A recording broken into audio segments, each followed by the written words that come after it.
இல்லை, ரொம்ப தெளிவா இருக்கு பைபிள்ல. ஒரு பாவ செயல் இன்னொரு பாவ செயலை கவர்ந்து இழுக்கும். ஒரு பாவி இன்னொரு பாவியை உருவாக்குகிறான். ஒரு கடவுள் பிள்ளை இன்னொரு கடவுள் பிள்ளை உருவாக்குகிறான். ஹல்லேலூயா, ஹல்லேலூயா, ஹல்லேலூயா. வெரி குட் இல்லையா? அது கரு கொண்டு, வாசிங்கம்மா, அது பாவத்தை பெற்றெடுக்கிறது. பார்த்தீங்களா? கெட்ட புத்தியிலிருந்து வருகிற சோதனை தான் கரு கொண்டு எதை பெற்றெடுக்கிறது? பாவத்தை பெற்றெடுக்கிறது. sin comes from temptation. sin comes from temptation. சோதனையிலிருந்து தான் பாவம் பிறப்பெடுக்கிறது.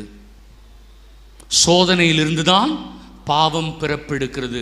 சோதனை தானேன்னு விட்டுறாதீங்க, அது ரொம்ப பெரிய மோசமா அமைஞ்சிரும். வாசிங்கம்மா. பாவம் முழு வளர்ச்சி அடைந்து சாவை விளைவிக்கிறது. என்ன சாவு? ஆன்மா சார்ந்த சாவு. என்ன சாவு? ஆன்மா சார்ந்த சாவு. இந்த ஆன்மாவை கொன்னுடும்.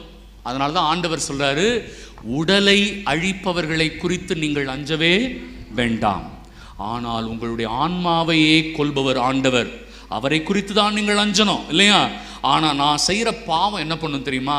என் ஆன்மாவை இந்த உலகத்திலேயே அழிச்சிரும். நான் கடவுள்கிட்டயே போக முடியாதபடி செஞ்சிரும்.